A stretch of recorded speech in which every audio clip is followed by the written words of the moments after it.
Bahkan Soekarno juga kemudian menjadi target black campaign lah saya kira kalau sekarang ya.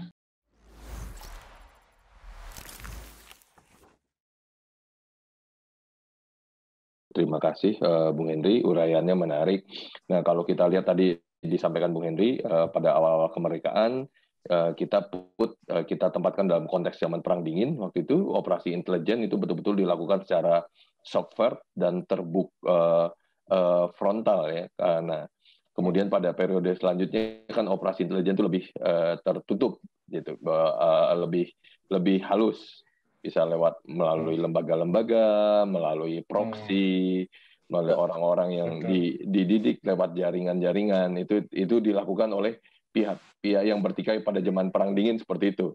Jadi lembaga pemerintah maupun lembaga non pemerintah itu yang terjadi. Nah, menarik tadi bagaimana ada upaya pembunuhan politik dan lain-lain, dan kalau kita menempatkan dalam konteksnya pada kenapa Bung Karno, Chou En-lai dan lain-lain diganggu, memang ya pada waktu itu kepentingannya berbenturan antara kelompok-kelompok negara yang baru merdeka dan bangsa-bangsa yang ingin merdeka dengan kekuatan lama dan pertentangan dengan kemunculan blok baru dengan blok timur.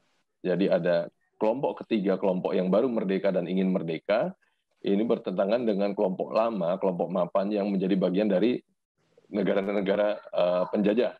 Jadi konteksnya seperti demikian. Nah, bagaimana sudut pandang Pak Edward sebagai pembahas dan juga lama bergerak di bidang ini, dan beliau pernah menjalani pendidikan di Amerika Serikat. Kita simak dari Pak Edward. Silakan Pak Edward. Baik, terima kasih Mas Iwan. Ya, Assalamualaikum warahmatullahi wabarakatuh. Salam sejahtera bagi kita semua ya. Salam sehat. Selamat berjumpa ya kawan-kawan semua. Mas Tri Agung Kristanto ya, Mas Iwan, Mas Henry, Mas Patris, dan semua hadirin yang hadir di dalam forum Zoom ini ya. Selamat pagi dan salam sehat untuk semua ya. Pertama-tama saya juga ikut mengucapkan selamat untuk Mas Henry, selamat ulang tahun yang pertama, dan kedua selamat atas terbitnya buku yang sudah cetak ulang kelima kali ini. Ya, luar biasa, dalam tempo beberapa bulan sudah dicetak ulang 5 kali. Hari ini juga hari yang penting buat bangsa kita ya. Hari ini adalah hari kelahiran Bung Karno ya, 120 tahun yang lalu ya. Salah seorang pendiri utama negeri kita ini ya. Yang justru menariknya banyak menjadi bahasan di dalam buku ini karena menjadi sasaran yang bertubi-tubi dari operasi intelligence yang dilakukan negara-negara asing ya. Baiklah, saya juga ikut perlu menegaskan gitu ya, bahwa ini yang membahas buku sejarah, kejadian sejarah ini ternyata semuanya tidak ada orang sejarah begitu ya, yang pendidikan formalnya sejarah ya. Saya pun demikian ya, saya hanya peminat sejarah ya, sebagai interest pribadi ya, yang saya tekuni lama tentu ya, barangkali 45 tahun sudah ya membaca sejarah. Padahal bidang studi saja yang saya tekuni adalah ilmu komunikasi ya. Itu bidang formal saya. Tapi seperti Mas Tri Agung Kristanto tadi katakan, kita bisa saja menjadi sejarawan, mungkin dalam tanda petik ya. Begitu ya. Jadi saya juga bukan sejarawan, saya apalagi bukan pengamat masalah intelligence, tidak sama sekali ya. Baiklah, buku Mas Henry ini ya, ini menarik. Begitu mendengar bahwa akan ada pembahasan buku ini, banyak kawan-kawan saya yang juga sudah di atas 60-an ya tertarik mengikuti ya. Barangkali memang karena ada CIA-nya di situ ya, barangkali karena ada operasi rahasia di situ ya. CIA ini namanya memang dikenal ya, oleh seberapa kenalnya inilah yang jadi persoalan ya. Jadi kalau ada CIA, waduh ya, ada kawan-kawan saya yang wah ngeri, aduh ya, wah, heboh gitu ya. Tapi memang ya membaca kegiatan aktivitas operasi CIA di negeri kita seperti kata Mas Henry tadi sudah ada sepanjang waktu sejak negeri ini berdiri, gitu ya. Jadi buku ini menceritakan, tadi sudah disebut Mas Henry, 36 kisah operasi intelligence Amerika Serikat yang dilakukan oleh badan yang namanya Central Intelligence Agency, ya, yang berdiri di akhir tahun 1947 di bawah Presiden Harry Truman, ya. Tadi sudah disebut juga oleh Mas Henry sebelumnya, ini cikal bakalnya adalah sebuah badan yang namanya Office of Strategic Services, ya, yang lebih fokus kepada pengumpulan, ya, data atau intelligence militer, ya, untuk kepentingan Perang Dunia Kedua, ya. OSS didirikan tahun 42, tapi setelah Perang Dunia Kedua dianggap perannya sudah selesai, lalu diganti beberapa tahun kemudian oleh CIA, ya. Di CIA ini barangkali sudah banyak kita dengar namanya di film-film, ya, dengan segala ceritanya, dengan segala bumbunya, ya. Nah, buku ini menceritakan aktivitas Badan Intel ini sudah ada di negeri ini sejak awal, ya. Yang menarik dalam buku ini, Mas Henry itu di bagian awal sekali di kata pengantar membuka dengan menceritakan bagaimana pemerintah kita, ya, Presiden Jokowi khususnya, menyatakan keadaan darurat pandemi COVID-19, ya, pada tanggal awal Maret, ya, 13 Maret sudah ada laporan. Laporan yang dipakai laporan Intel ini, ya. Jadi kita melihat lagi bagaimana peran, ya, kegunaan laporan-laporan Badan Intelligence ini di dalam berbagai pengambilan keputusan negara, ya. Jadi diputuskan untuk segera membentuk badan pelaksana, ya, atau gugus tugas, ya, untuk penanggulangan COVID, ya. Negeri-negeri lain juga mengandalkan data intelligence, ya, disebut di dalam kata pengantar Israel dan Amerika Serikat sendiri, ya, yang walaupun Trump mula-mulanya juga tidak begitu yakin dengan info yang diberikan badan-badan intel Amerika itu, ya. Jadi buku itu dibuka dengan satu kejadian yang terjadi di awal pandemi, ya, untuk memperlihatkan peran strategik dari lembaga-lembaga intel, ya. Tadi Mas Henry sudah menjelaskan secara garis besar, ya, bahwa buku ini bercerita secara kronologis, ya, tentang berbagai aktivitas, ya, Badan Intelligence Amerika CIA ini di negeri kita, ya. Jadi kalau bisa diklasifikasi, dikategorisasi, operasi-operasi atau aktivitas CIA di negeri kita ini bisa dibagi, ada beberapa orang yang menggolongkannya dengan cara yang berbeda-beda, ya.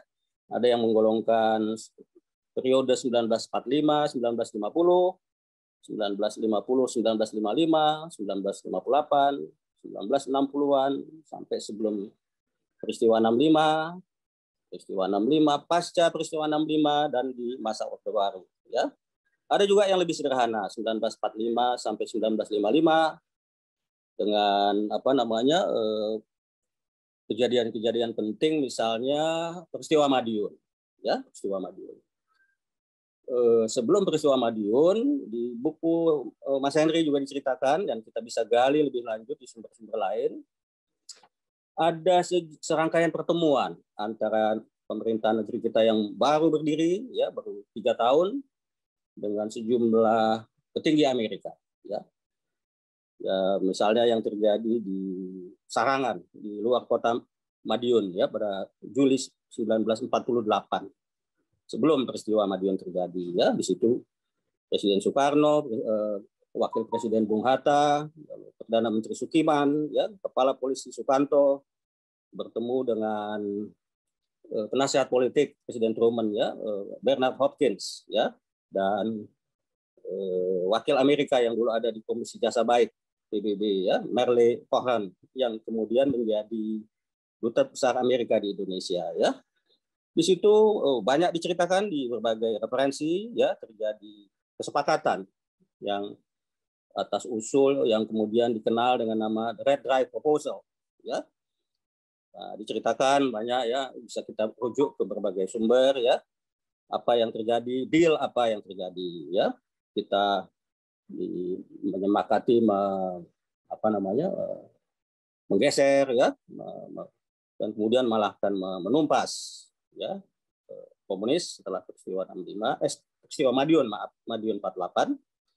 Tapi Amerika menjanjikan serangkaian janji-janji ya, termasuk pelatihan, bantuan ya, terutama bagi kepolisian ya.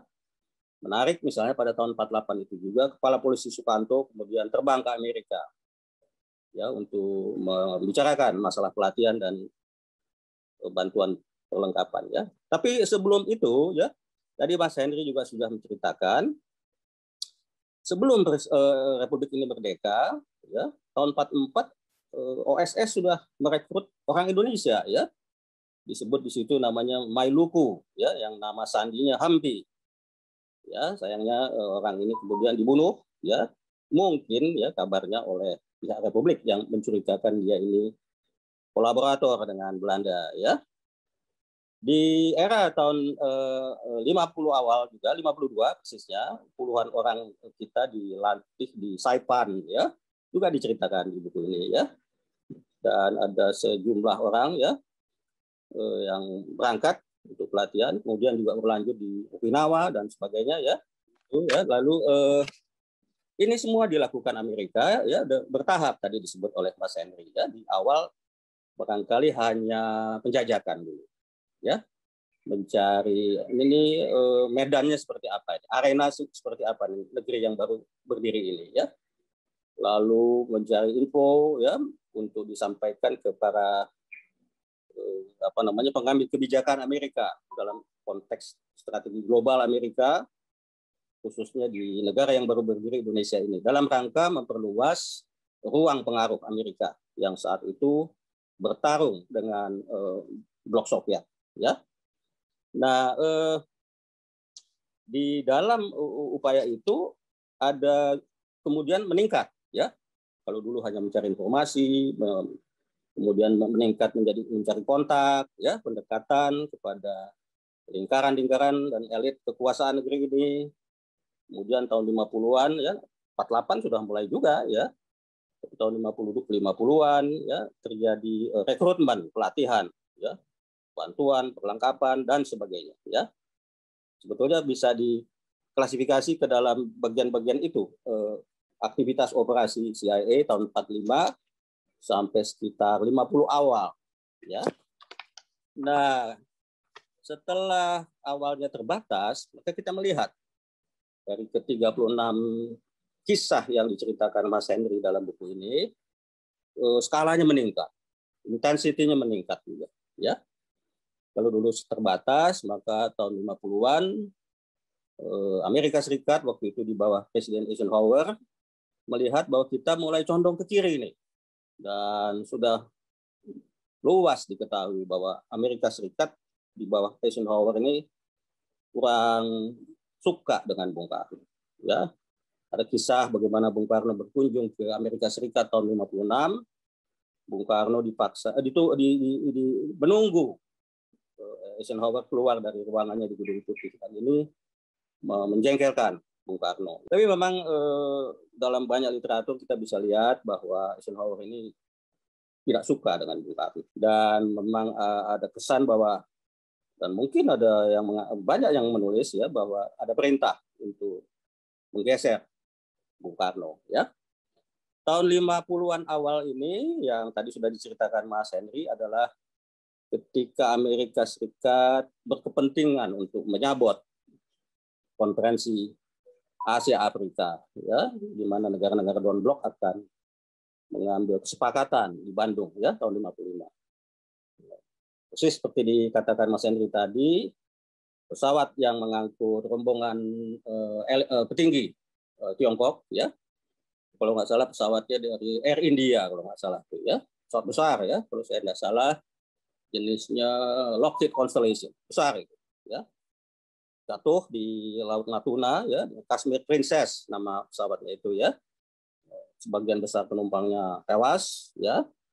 Dan memang dicurigai ada penyabotan ya. Barangkali waktu dia dirawat atau berangkat dari Hong Kong. Dan betul kemudian ya tidak berhenti di situ, tapi Zhou Enlai sendiri ya, Perdana Menteri Tiongkok waktu itu, Zhou Enlai selamat karena barangkali intelligence Tiongkok sudah mencium ada upaya untuk membunuh ya, termasuk kemudian dilanjutkan dengan cara-cara yang nggak kalah kasarnya ya, meracuni makanan Zhou Enlai ya. Nah, puncak di tahun-tahun itu ya 50-an, 55 juga adalah upaya Amerika melalui serangkaian operasi intelligence ya untuk mempengaruhi salah satu partai yang akan ikut dalam pemilu 1955 ya. Partai yang dimaksud adalah Masyumi.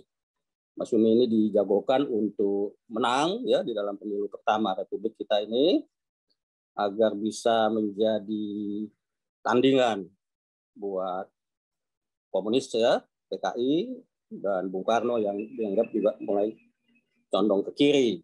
Diceritakan sejumlah upaya CIA ya untuk mendekati elit Masyumi ya, disebut di situ ya, berbentuk informasi, berbentuk keterampilan, bahan ya, dan dana juga. Walaupun ini juga tentu dibantah dengan keras oleh pihak-pihak partai Masyumi tersebut. Masyumi kemudian hanya menduduki nomor 2 ya di bawah TNI, lalu 3 NU dan PKI nomor 4 ya. Dan sejak itu upaya-upaya itu tidak diteruskan. Di tahun 50-an tadi juga Mas Hendy katakan puncaknya adalah terbentuknya PRRI di Sumatera ya pada tahun 58 Februari dan Permesta di wilayah Indonesia Timur. Nah, ini panjang ya ceritanya, sudah banyak yang kisah-kisah tentang ini. Tapi sebelumnya betul seperti Mas Henry katakan, tahun 57 itu ada upaya untuk mempermalukan Bung Karno melalui pembuatan film yang memperlihatkan Bung Karno, melakukan adegan seksual ya dengan orang yang digambarkan seolah-olah pramugari maskapai penerbangan Uni Soviet. Kalau lihat caranya, wah murahan sekali. Ya, cara merekrut orang-orangnya, cara dengan biaya yang murah ya, dibuat di sebuah tempat di mana film-film blue film dibuat ya, dan orang seperti Bung Karno katanya ada yang pakai topeng ya, tapi kontroversial ya, karena seluruh film yang dibuat itu memang tidak pernah beredar secara luas ya, tidak pernah dirilis kalau kata Mas Henry di dalam bukunya ya.